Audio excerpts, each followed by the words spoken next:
Dans le cadre d'un confinement général à Xi'an, les fonctionnaires ont promis de livrer de la nourriture au porte-à-porte. Mais pour ceux qui reçoivent les provisions, il peut y avoir un hic.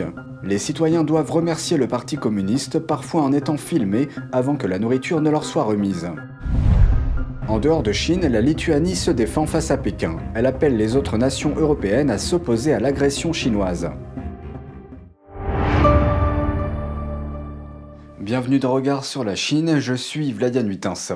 Des défenseurs des droits demandent à Pékin de libérer un avocat des droits de l'homme porté disparu. Sa femme vient de mourir d'un cancer aux États-Unis.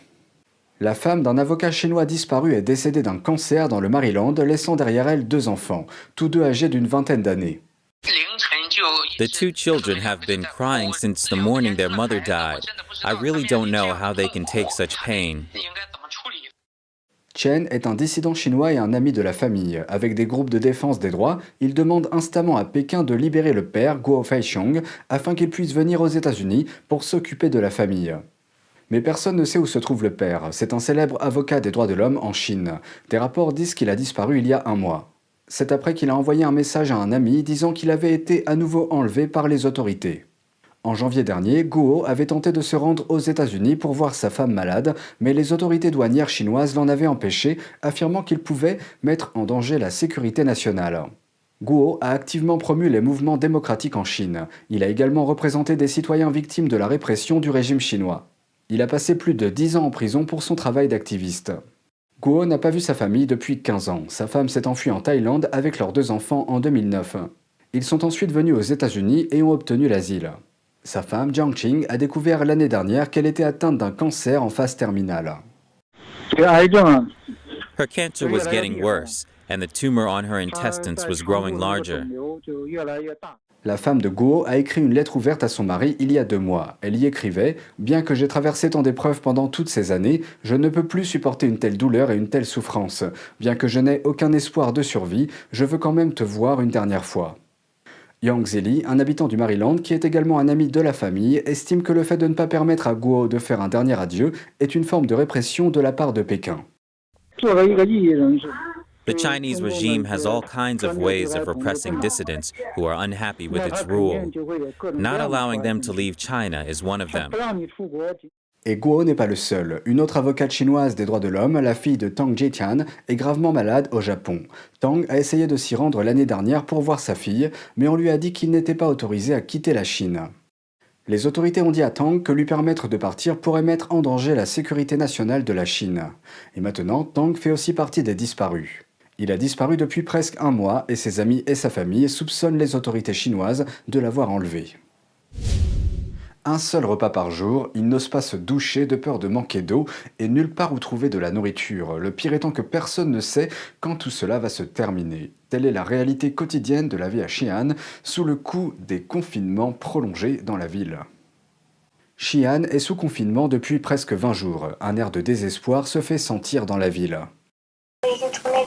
I first tried to comfort myself, then I lost heart. Now I feel desperate and felt kind of crazy this morning. I felt horrible. I don't understand. I'm not infectious. Why do they lock me up? Simply doing this will cause mass panic.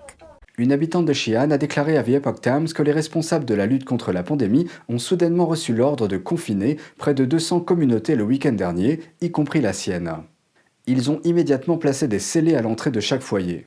Cependant, 3 jours seulement avant cette mesure, les responsables de Xi'an avaient déclaré que la ville pourrait lever progressivement son interdiction. La personne interrogée, Madame Tsai, est originaire du district de Yantan à Xi'an. Elle pensait que de nouveaux cas avaient été découverts lorsque des personnes sont venues sceller sa porte. Mais non, il n'y a apparemment pas de nouvelles infections. Et les propriétaires n'ont aucune idée de qui a scellé leur maison, pourquoi et pour combien de temps. Madame Tsai a posé de nombreuses questions aux agents chargés de la lutte contre la pandémie, mais elle n'a obtenu aucune réponse. We saw it's no use in asking them. Then we closed the door and they sealed it. That was around 10:35 last night. Then this morning, when they performed door-to-door virus tests, they broke the seal open at around 10:30. When they were done, they sealed the door again. Elle a dit que le confinement soudain n'était accompagné d'aucune disposition pour obtenir des fournitures et que chaque fois que les propriétaires demandaient, les responsables leur disaient toujours d'attendre un nouvel avis. Mais jusqu'à présent, aucun avis n'a été donné. Madame Tsai dit qu'ils ne peuvent se permettre qu'un seul repas par jour. Même ainsi, la nourriture qui leur reste ne durera pas plus d'une semaine. Elle dit que lorsque la ville a été verrouillée pour la première fois à la mi-décembre, ils pouvaient encore acheter des produits alimentaires, mais que maintenant c'est impossible. Et la livraison de provisions promise par les autorités n'est arrivée qu'une seule fois, le dernier jour de l'année dernière. Le strict contrôle rend également impossible les commandes en ligne. I ordered food online once, but both sides of community entrance are sealed with iron sheets, and the delivery man couldn't make their way in. I had to cancel my order, and there are no more deliveries. Elle regrette d'avoir écouté la propagande des autorités et de ne pas avoir fait de réserve de nourriture. But back then, I forget whether it's from the province or Beijing, they issued a notice saying it's not necessary to stock up on food. Elle a écouté l'avis et s'attendait à ce que le confinement ne dure pas longtemps. Finalement, elle a soupiré en disant, je cite, « C'est faire preuve de prévoyance que de stocker de la nourriture ». Une nouvelle vidéo de la ville chinoise de Xi'an a été mise en ligne et a fait sensation. À l'entrée d'un appartement, un fonctionnaire tend un sac rempli de nourriture à un résident, mais il ne le lâche pas immédiatement. Au lieu de cela, l'employé du gouvernement suggère à plusieurs reprises aux résidents de dire quelque chose.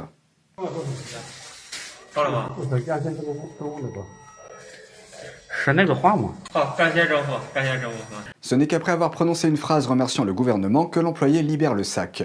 Dans le cadre de la politique zéro Covid du Parti communiste chinois, les 13 millions d'habitants de la ville de Xi'an ont été soumis à des mesures de confinement parmi les plus strictes depuis que la pandémie s'est déclarée à Wuhan en 2020. Depuis plus de 2 semaines, il est interdit aux habitants de quitter leur domicile, même pour acheter des produits alimentaires.